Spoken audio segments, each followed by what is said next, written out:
that I want to share with you right now, just kind of candidly. He was murdered while he's speaking in Charlie Kirk is dead, and it exposed something vile and horrifying that I want to share with you right now, just kind of candidly. He was murdered while he's speaking in public to a group of college kids. And there's one part of this that I think should horrify you to the deepest parts of your very soul. Instead of a universal outrage, instead of every decent person saying this is insane and this is wrong, the internet seemingly lit up with these celebrations and cheers and memes and people actually laughing and celebrating the murder of a man because he wore a different political jersey. So let that sink in for a second. And I don't think any of this is about Charlie Kirk, the person. And I don't think it's about whether you liked him or hated him or didn't even care. I think it's about the fact that political murder is somehow just another headline nowadays.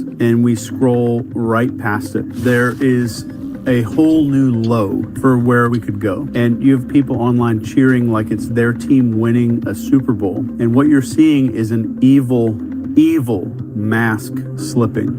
This is a signal, and it's a signal that we, and I do mean we all, crossed into something that is a lot darker than just politics. This right here, what we're seeing, is what happens when violence becomes part of a political conversation. When actual TV networks air over and over clips that encourage people to see the other side, not as neighbors that we might disagree with, but as enemies that need to be destroyed, as the threat to society. And you've seen it, I have no doubt. We all have seen this. People in the media saying these people are a threat, these people are dangerous, maybe some violence is justified, and it's not fringe anymore. This is mainstream. And there are thousands of these clips out there aired to millions of people, kind of nudging, suggesting, maybe planting seeds that maybe a fist, maybe a bullet is a legitimate form of political debate. You resist the temptation to run up and wring her neck. Biggest terror threat in this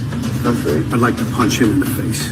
I said if we were in high school, I'd take him behind the gym and beat the hell out of him. Punch some people in the face! When was the last time an actor assassinated a president? They're still going to have to go out and put a bullet in Donald Trump, and that's a fact.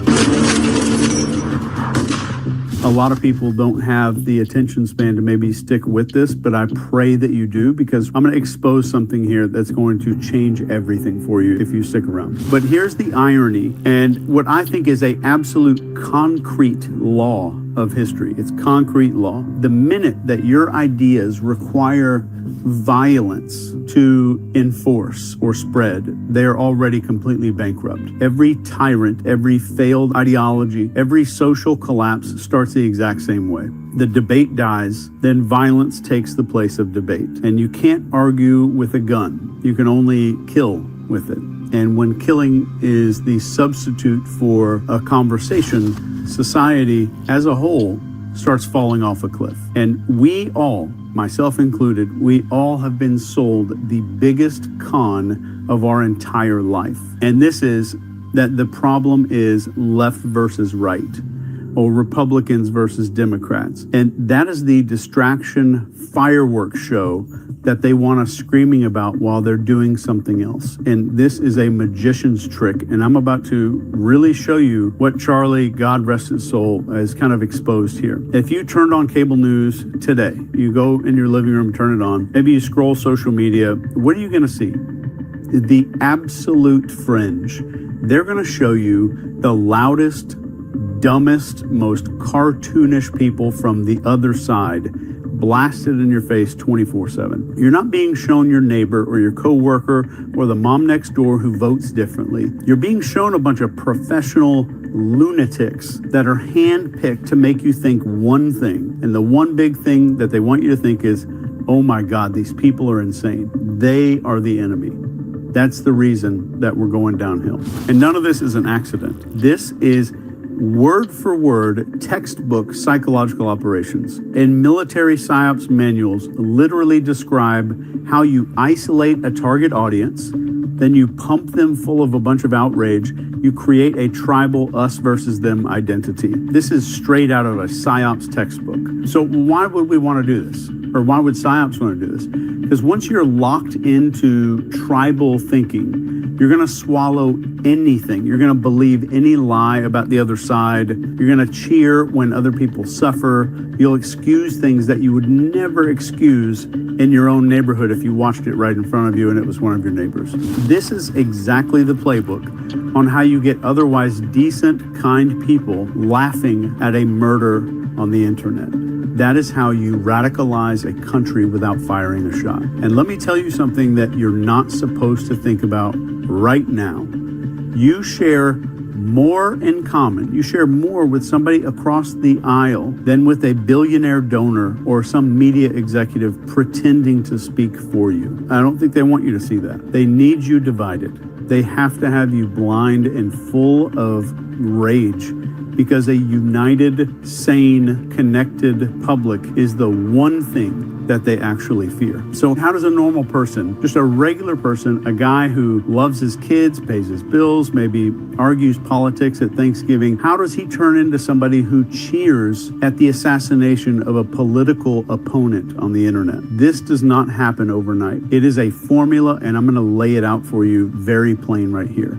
Number one is isolation. And this is where you don't just disagree with people anymore. You're told not even to interact with them. You don't have friends on the other side. Don't date them. Don't work with those people. You need to cut them out of your life. That is step one. And if you're paying attention, that's also step one of joining a cult. So step two is echo chambers. You surround yourself only with opinions that sound just like yours. Social media makes damn sure of this. And algorithms serve you more of what already pisses you off. And this has been proven and documented in research. So that rage gets recycled and concentrated like moonshine, like a moonshine still. And if you haven't caught on yet, this is step two of building a cult, a dangerous cult. So step three here is the tribal script. This is the us versus them narrative. Your side is righteous, their side is evil. Every single issue is framed like a holy war, and it doesn't matter if it's taxes or healthcare. It's suddenly life or death, and it's good versus evil. And if you add outrage and righteous superiority, and our brain chemistry starts going bonkers, crazy, that cocktail makes people feel morally justified in hating and silencing and celebrating violence.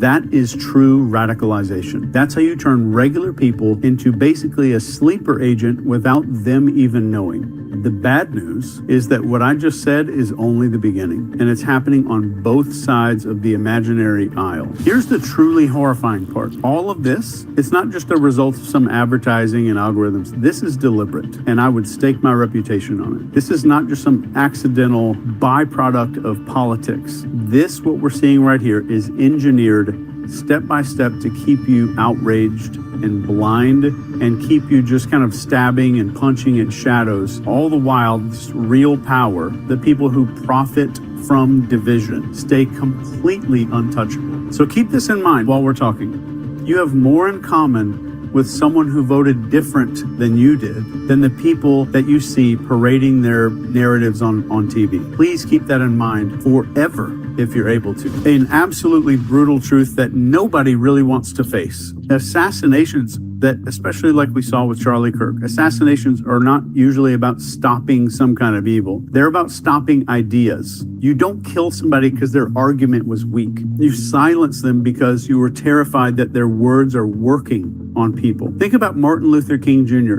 He wasn't murdered because he was irrelevant and he had bad ideas. He was killed because his vision of racial and economic unity and equality was gaining traction in the country. If you look at President Kennedy, JFK, he wasn't taken out because he had no power or had crappy ideas. He was killed right as he started poking holes in this weird, dark system's grip on our war and defense and secrecy. Mr. Rabin, this guy, Rabin, I think, assassinated in Israel. Nobody did it because he was a joke or because he was a laughingstock. He was killed because he was pushing in Israel for peace, and peace threatened power.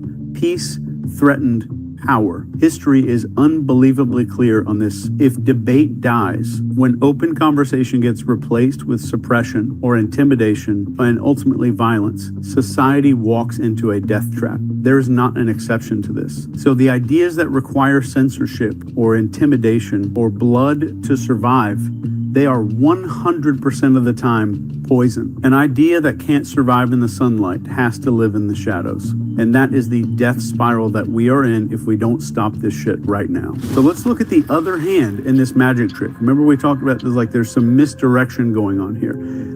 For decades, the press, the media was supposed to be our watchdog. They're going to find all the facts. They're going to hold the powerful accountable. They're going to keep people informed. And again, you can see this with your own eyes. It's not right versus left. Look closely at the media. It's not right versus left. This is darkness versus light. The media is a circus tent with a lot more in common to a casino. This is a propaganda machine just churning out outrage. Let me just tell you exactly how this works. Facts are boring to people.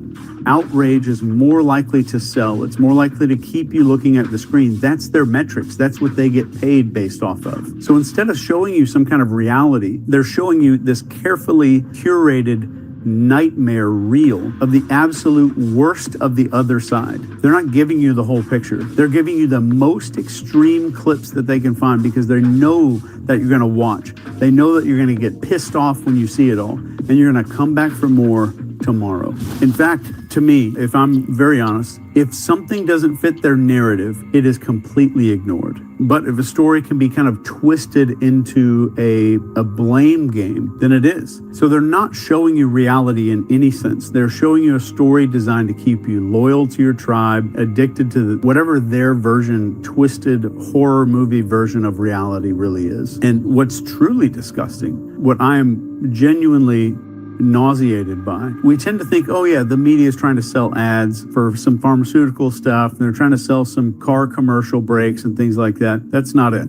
This is more about distraction. The reason is, while they get you frothing at the mouth over some clip of a protester screaming nonsense, the real enemy to all of us, these entrenched people that you have nothing in common with whatsoever, who decide the narratives, they bankroll politicians, and they write the rules, and you know that they win no matter who wins, right or left. You know that they're the ones getting the checks. They're laughing at how stupid we are. So let's stop with the doom and gloom for a second here. And let me just kind of bring this back. If you strip away all of the slogans, all the hashtags, the little talking points of the media, what do regular people want? What do regular people, you and your neighbors, even the people that voted differently than you? We want our kids safe. We want a roof that doesn't leak. We want food in the fridge. We want a job that doesn't crush our frickin' soul. And we want some goddamn honesty from the people who claim to represent you, to represent us. And guess what? That guy that you don't like with the bumper sticker down the street, he wants the same thing. The woman with the MAGA hat at the grocery store that you thought was an idiot, she wants the same thing. The mom who is too busy working 3 jobs to even care about politics, she wants the same thing too. But what do they not show you on TV? What is the one thing? It's that you have that much in common with the people who voted different than you. They will never show you that. They show you the screaming protester with the purple hair threatening to burn a bunch of stuff down. They show you this red-faced conspiracy guy spitting at the camera talking about crazy stuff. They show you the absolute fringe because fringe pisses you off. Fringe makes you hateful and angry. Fringe makes you think that the other half of the country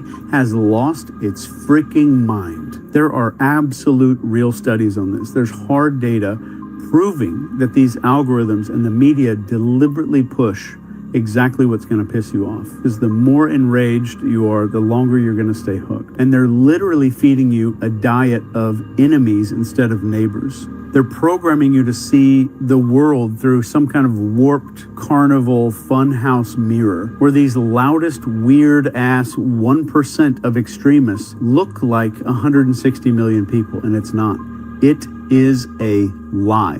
It is a lie. And if that's a lie, then let me say one thing that's true. And let me give you the truth here. You and that weird uncle that you argue with at Thanksgiving, you're not enemies. You're both being played. You're both being manipulated. And the second that you realize that, the second that you look across the aisle and see a fellow human being instead of some caricature cartoon, is the moment that the scam starts to collapse. And I think I know what you might be thinking here.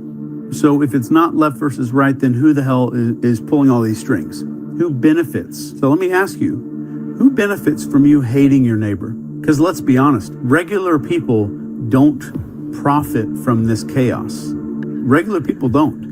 But someone does. And that someone is what I personally call the covert elite. Because we have elite and then we have covert elite. And these aren't like a bunch of Looney Tunes cartoon villains in some underground lair. These are CEOs and mega donors to political campaigns. And you notice how they donate to both sides? These are political lifers, media conglomerates. These are the people who cash big ass checks no matter who wins the election. They operate on both sides of the aisle because the sides pay out. They don't care about your values. They don't care about your family or your future. They care about one thing, and that's control. And let me tell you, division is the cheapest, most effective tool ever invented for that. Look at how psyops are described in military doctrine. You identify your target audience, you feed them carefully selected information, and you push their emotion until their behavior changes. This isn't theory. That's written down in black and white. And it's the same exact playbook that's being used on you and me, my family, my parents, all of us. Except this time the battlefield isn't Afghanistan. It's not some country in the Middle East.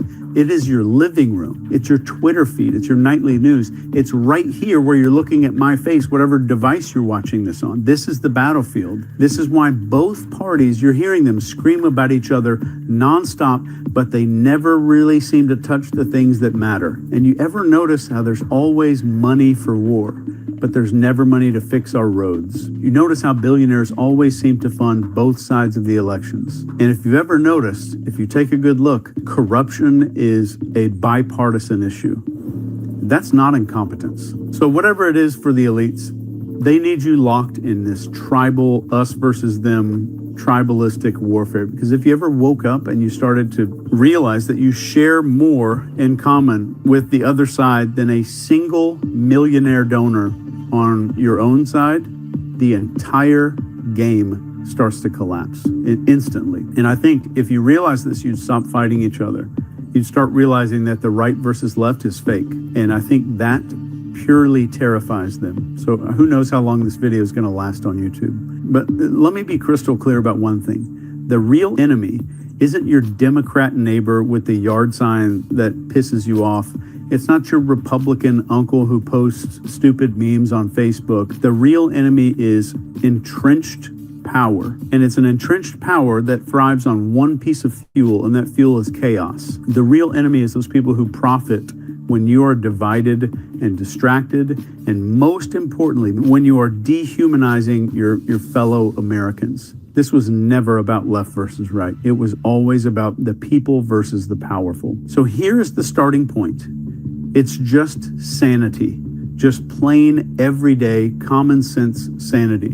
And ask yourself, do you genuinely want political opponents murdered in the streets? Do you want your neighbor dragged through the mud because they voted differently? Of course you don't, because you're a sane human being. And that means that you're okay. And sanity right now is the most rebellious act that you can commit in this country for right now. Sanity is refusing to let CNN or Fox News or Twitter decide who your enemies are. It's looking across the aisle that's probably imaginary and saying, you know what, I disagree with your ass, but you're not the devil. Sanity is truly openly saying violence is not politics. Violence becomes the death of politics. And true sanity is seeing just the weird idiots on the news and realizing that's not the norm. That is a cartoon that's curated for you. And the second that you stop playing the outrage game and you refuse to cheer for blood, which I hope you didn't do, you're already breaking the spell if you're there. I genuinely believe in my heart that sanity is contagious. And when one person refuses to take the bait,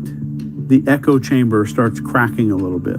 10 people refuse, it starts breaking open a little bit more. And let me be super clear here. When millions of people, if this were to happen or were to refuse, the machine will collapse. I guarantee it. We don't need permission to stop being pawns on the board. The minute that you decide right now that you will not be programmed into hatred, then you have started to win. And that's the first step to being sane. And it starts with you. Mr. Charlie Kirk, his death was a mirror for all of us. And it's a mirror showing us how that we have fallen, because when we see murder being celebrated, when we see neighbors that are treated like enemies, that's the signal. And I think the good news here is that the machine only works if we feed it. It only runs on our clicks and our outrage and our willingness to see half of this country as a horrifying monster. If you starve this, it's going to die. It's as simple as that. Just think about your neighbors. Look at the people around you. Your neighbors, your co-workers, the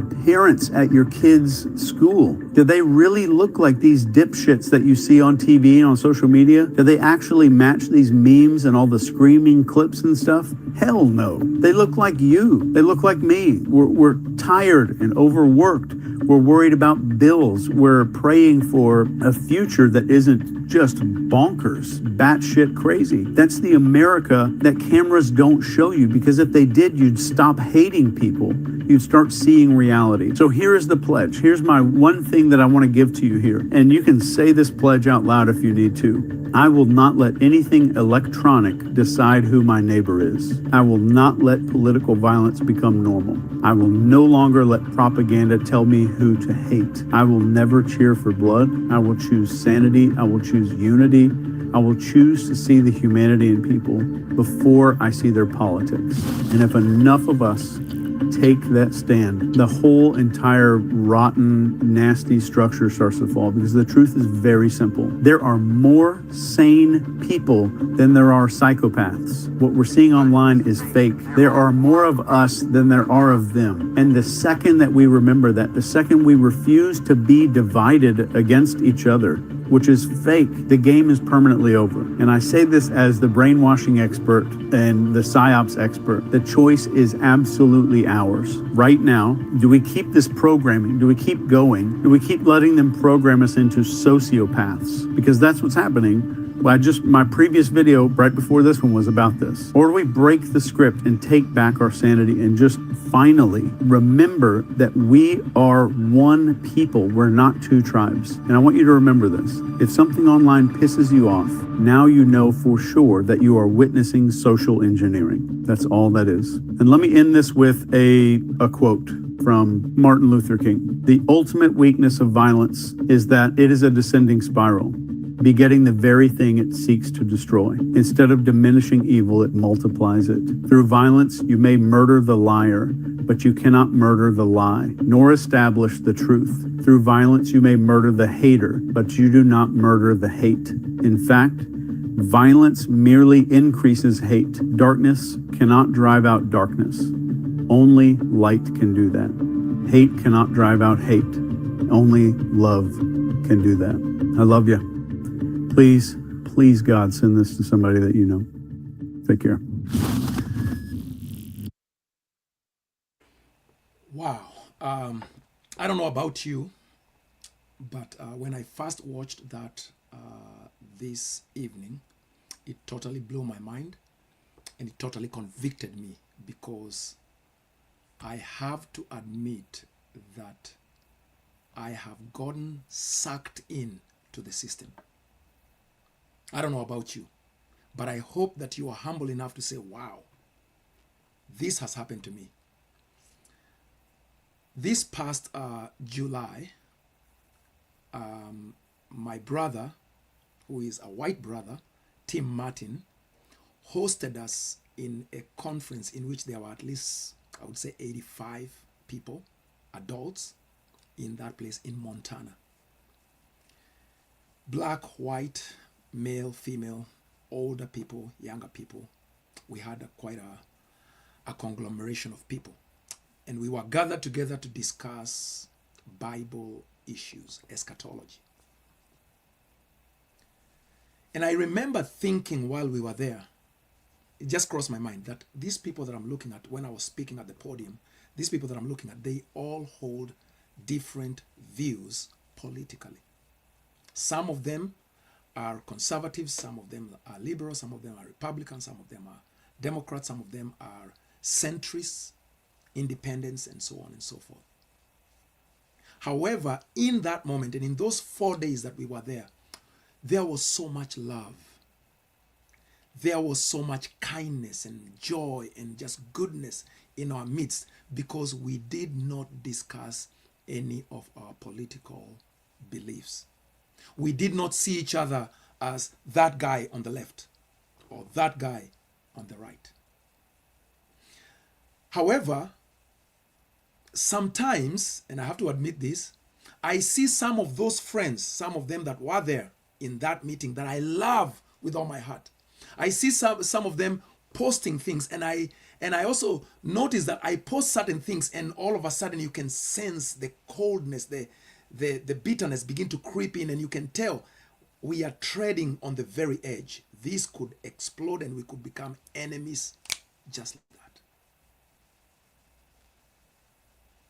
Yet, when we meet together and we eat together and we fellowship together, we love each other with a genuine love. Which means that tells me that we actually can put up with each other knowing we have totally different ideas, totally different perspectives. However, what that man was saying has really convicted me tonight. And I want to challenge you. I'm not going to speak too long because I'm known for being long-winded. I'm not going to speak too long. I'm going to challenge you. First of all, the original link for that guy, because I'm not trying to profit off of it, I'm not even going to monetize this particular video. Please share it. Go into the comment section, whether you're on Facebook, whether you're on YouTube, share it, share it, share it. Because what he said, I have seen it work before. Please allow me to give you a testimony of where I come from. I'm sure you can tell from my beautiful accent that I'm not an original Native American. And many of you are not either. But I come from Kenya. And I come from a place where for many years we experienced a lot of ethnic, tribal warfare. Especially since the year 1992, going forward, as I was becoming a young man going to college, every election cycle, things got worse and worse. And it first of all started just the way it is in America right now, dividing people, religious people versus non-religious people. This side of the political divide versus. And at first it was just, we thought it was not going to be anything. I mean, we don't like their politics. They don't like our politics. And so we continued, and the media continued to feed this into us, and we continued to look at each other, and we started to identify each other. And it was not until the year 2007 that many of you can go and Google it. Kenya, my country, exploded into real bloodshed. I mean, people were hacking each other with machetes. Neighbors were killing each other indiscriminately because of what had been fed into our minds. So in other words, before 2007, even though we had different political ideas, after the political season, we would all go back into the marketplace and we were friends and our children went to school together and we liked each other. But in 2007, we reached the breaking point. And when the election did not go the way that we felt it should go, everybody picked up their arms, and for a couple of weeks, it was bloodletting. People died. People were slaughtered by their best friends. By their best friends. By neighbors that they had shared for a long time. By people that they had gone to church with. A church was burnt full of women and children hiding in there. It was not burnt accidentally. Anyway, it totally shocked us. We were just shocked that we could become such monsters, that we could kill friends and associates and schoolmates and fellow Christians. We killed each other, Literally. See, America. Now I live in America now. I live in St. Louis now. And it's been long since there's been a civil war in America. But I'm telling you, it's not that hard to get into it. Because all you have to do is to say, these people on the right, they are pure evil. They don't deserve to live. They need to be taken out. We need to get rid of them. These evil monsters, demons on the left. And before long, especially because you guys have weapons in your houses, you have guns, it won't take much. It won't take much to strike that match and poof, the country will explode into violence. Anyway, after 2006, 2007 elections in Kenya, the country of Kenya went back into retrospection. We had commissions to talk about this. There were many meetings that were held and people came out in the community to speak about this and to recover and to mourn and to just talk to each other. And one of the things that we discovered is that this thing was engineered. And so decisions were made, and I'm not going to say that they have been perfect, but they were so impactful. Number one, it was discovered and it was agreed that it is the media and the politicians who are driving us at each other's throats. We don't hate each other. And even the differences we have are not worth to kill each other over. And so even laws were made about hate speech. Laws were made such that there are certain things now in Kenya you cannot say on social media. You cannot say during the political season. You just cannot say it. It's not curtailing freedom of speech, but we learned the hard way. We saw the blood of our children and our women. We saw people that we had loved and gone to school with and sat next to in a church, dying in front of us as our enemy. And so we had to make hard decisions. Just like that man is saying, it's when people begin to speak to one another and say, like he said that pledge, I am not going to allow something said on social media, a meme, an idea planted into my mind, determine how I think about my fellow believer, my fellow American, not even believer, my fellow citizen, my neighbor. Let me finish by saying this.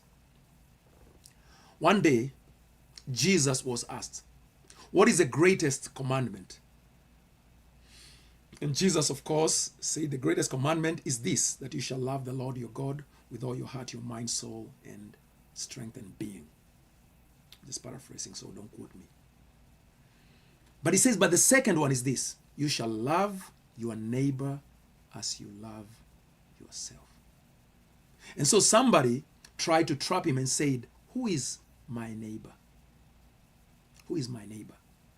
Because at that time in Jesus's society, just like in our society, people were very divided. There were lines. There were Jews, there were Samaritans. There were Pharisees, there were Sadducees. There were Israelites, there were Gentiles. There were males, there were females, and they all were in their camps, and the other was the enemy. And so the person who was asking this question was expecting Jesus to say, well, your neighbor is the guy who is in your party, the Pharisee like yourself, or the Jew like yourself, or, the male like yourself. But Jesus told them a parable, which I'm going to repeat to you, and I'm going to repeat it in a short form. So Jesus said there was a man, a Jew, an Israelite, who was traveling on his donkey from Samaria, from Jericho to Jerusalem. Jericho is a city of Samaritans, the other guys, let's just call them, let's say that's the left, and let's say Jerusalem is the right. So these guys traveling from the city of the left going to the city of the right. And while he was on the way, he was attacked by a band of robbers. And he was mugged and he was beaten to the very inch of his life. And he was left there on the ground to die. And so he's lying there, he's unconscious, he's almost dying. And then comes along a priest. This priest was headed to the temple in order to go and serve God and serve the people. And as he came across this man and he saw him on the ground, bleeding, barely breathing. He reasoned, if I touch this man, if I help this man, I'll become unclean. I don't know this man. I need to go and serve God and serve the people. So he passed by him and he went on his way to serve God and to serve the people. Not long afterwards, a Levite was a second-tier priest. He served outside. So he was still a public servant, but he served on the outside. So imagine the first guy is a politician, is a minister, he's a high official. This other guy is maybe a guard in the house. The other one is serving. So he looked at the guy and he made the same decision. I can't touch him. It's not my job. I need to go and serve the people in the capital. So onward he went. Now remember that for the Jews, for the Israelites that Jesus is talking to, the ones that are questioning him, the highest individual human being that you could be is an Israelite, the chosen people of God. The Samaritans were the scum of the earth. They were the demons. They were the outcasts. They were like the not even full human to the Jewish mind. So Jesus chooses to use that. So he says, the third person that came upon the man lying on the ground, almost dead, was a Samaritan.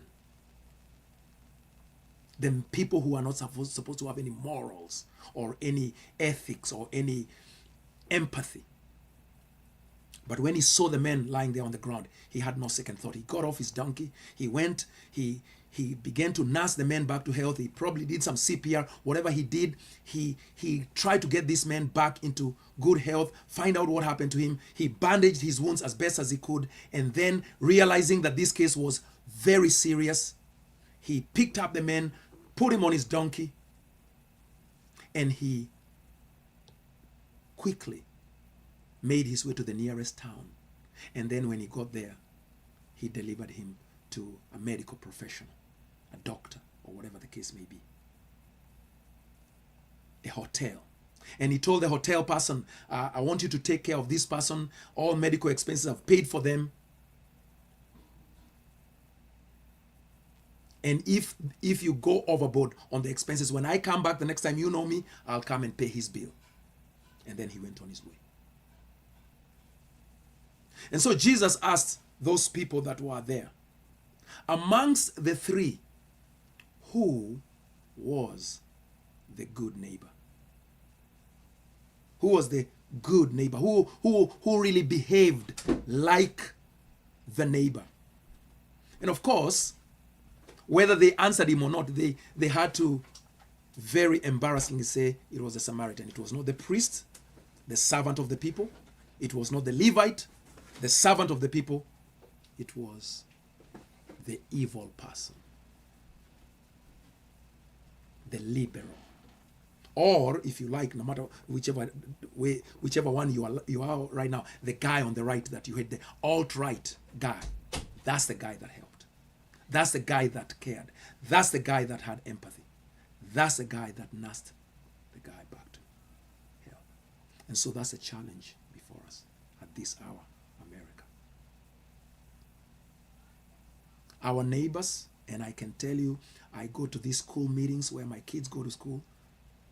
My neighbors are white and black and Asian and Arab and every other race. I know for a fact that they all don't vote the same way. I know for a fact some of them hold very divergent views from mine. But guess what? When we're in that PTA meeting, we all want the same thing. We want our kids to receive a quality education. We want our kids to be safe. None of them says, well, I can't have my children going to school with the children of these Democrats or these Republicans. No, in fact, when we look at these children when they are performing, we all love them. We all enjoy whatever they are doing. We just love them. I never look at my neighbor and ask myself, I wonder if they are conservative. I wonder if they are liberal. However, I know that if America does not turn around from where it's going right now, it will not be very long before neighbor will be shooting neighbor. Neighbor will be calling on relevant authorities. You need to come and collect this guy. This is the traitor. This is the guy that needs to be put in Alcatraz, or this is the guy that needs to, and obviously we're already seeing some of that, right? People calling on each other. This ICE, you need to come get my neighbor Jose. Then the same neighbor who has fixed your roof, done. I'm going to plead with us. I'm going to plead to the better nature within us. And particularly, and please allow me, if you're not a Christian, I'm not being prejudiced against you. I have to talk to my tribe, the Christians. The things that we have written on social media, the things we have spewed about the other side, some of us ministers, some of us pastors, it's shameful. It is totally unlike Christ. Totally. Not only the things we have written, the things we have thought, the things we have fomented in our minds as Christians. No wonder these liberals, non-believers, homosexuals, whatever you want to call them, no wonder they cannot imagine why they would want to step into our churches or why they would want to become like us, because we claim we are righteous. We claim we have the love of God, but we don't exhibit that. I'm not giving grounds for people to see. You see, even your own pastor brother is saying you guys are evil. I'm just saying this so that because I know it is not by our own works. I'm not good because I'm good. At least as a Christian, that's not what we believe. We believe that we become better because we yield to Christ. We yield to the Spirit of God. We submit ourselves to His process of sanctification. But we have not been doing very well. We have not been doing very well. And if we are going to be a light in this world, we have to do so much better than we have been doing. But of course, this goes for any human. Because the human race, we all struggle with the same things. We have to do better. We can do better. We gotta do better.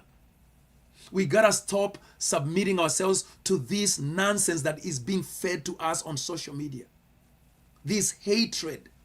It's the other guys. And right now, everybody is, we are all, and I'm part of it, I admit, we are all trying the best that we can to gather as much evidence so that Tyler Robinson needs to belong to them.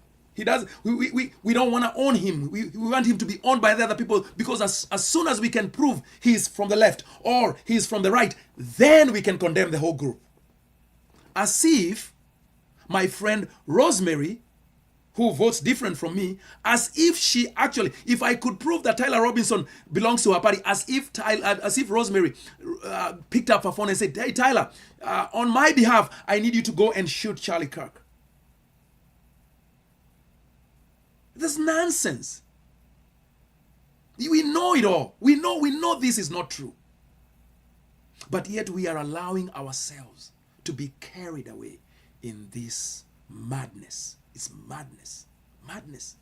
So that now I begin to look at you and I begin to see you by the color of your skin, or by, the accent. Where do they come from? The South? Are they a Yankee? Or are they a Southerner? Are they from California? And now I judge you and I decide this is what you are. Are they an immigrant? Are they... You're my neighbor. Our children go to school together. We go to the same churches. We work on the same jobs. We gotta do better. So, I couldn't say any better than Chase Hughes does in that video.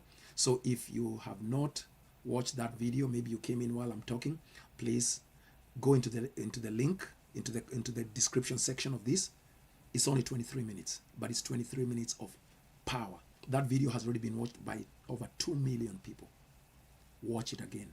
Share it in whichever way. I only brought it here because I know there are certain people, they might not watch it if they were not watching it on my channel. Share it. Maybe, just maybe, by the grace of God, we will make a turnaround and we will stop this train from heading over the cliff where it seems to be heading. So I thank you for watching. The video is in the description, and I will just highlight one comment here by Leonard. Leonard says, I think we should love one another like Jesus loved us, not how we love ourselves. Some people don't love themselves. I will take that and I will agree with that. I will take that and I will agree with that. Let's love one another, even when we totally disagree. Think about the times that you have been in the presence of somebody who you know has different ideas from you politically, yet you enjoyed their company. You ate good food with them, Thanksgiving, whatever. You know you disagree with them, but still you love them. Maybe they are your relative. Treat each person like that. Until the next time, thank you very much. My name is Steve Magua. I am a pastor here in St. Louis, and I love you, and I hope that you can love me back. God bless you.